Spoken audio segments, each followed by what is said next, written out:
I'm not a Rock Hill native. So, but one of the things that I really love about this community is that they have things like this. Like they have festivals, there are all types of things during Christmas, during the spring. There always some sort of festival in the downtown area, and you really get a chance to see the diversity of the community, and it's really a beautiful thing. And so I love to see that, and I'm glad to be a part of something that can facilitate that type of community and unity. Well, often Juneteenth is referred to as the second Independence Day. It's a celebration of the commemoration of the ending of slavery. The slaves in Galveston, Texas found out that they were free 2 years after the Emancipation Proclamation, when Colonel Granger came to the plantation, showed the proclamation and said, "You're free." And at that moment, the slaves yelled, "Jubilee, Jubilee," and they danced and they played instruments. And so because they had that celebration, it spread across the nation, and now it's continued indeed here in Rock Hill, South Carolina.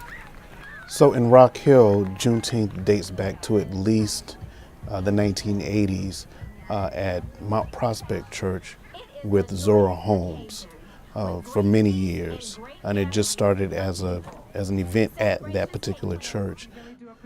The torch was then passed to Dr. Ann King, a longtime educator in the community, and she worked with her for many, many years. And then after that, Dr. Love Mills Bird took over the responsibilities, and she was responsible for incorporating the committee and making it an official committee. So it then became Juneteenth Rock Hill Incorporated in 2015. And since then, the city has been involved with co-sponsoring the event.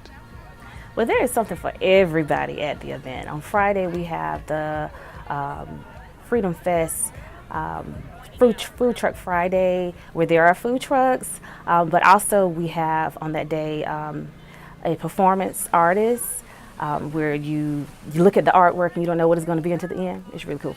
And then we're going to have vendors all across Rock Hill, but also other vendors that have reached out to us and other talent from across South Carolina. So it's just going to be something for everybody. We like to call it a big family reunion because we are family. No matter what nationality, what race, we're all family. So it's just going to be fun. Current Juneteenth Rock Hill Board President Carlo Dawson has also authored a book that she's excited to share with children and families during the Juneteenth celebrations. Well, I'm really proud of why we celebrate. It's called Why We Celebrate the Rich Legacy of Juneteenth. And I'm the author, and my husband, Christopher Dawson, is the illustrator. And it talks about what Juneteenth is. It explains it. It says, why do we celebrate Juneteenth? Because it has such a rich history, but also such a tattered history. So why celebrate this holiday? But in the book, I wanted to show that, these African American people who were enslaved in America, there's this rich legacy, this tenacity, this grit, and to show the rich history of these people, of my people. And I love to see just the light bulb, for young people and when they make a connection with history, but also their family members learning about history. But overall, I'm going to tell you, from the planning phase, just to see it happen, because we take all year and our board puts so much work into it, so much planning, getting sponsors, getting vendors, organizing, and just to see it happen, it's not magical, but it feels magical. And I just love to see it all come together. And we feel like a family by the end of it. I really liked doing the newsletter. That was my responsibility, and finding some of the vendors. I was able to kind of go around and go to other events and speak to other vendors, because it's really interesting to see what other people are selling and kind of helping out other Black businesses and things like that. So that was a really fun part of my job.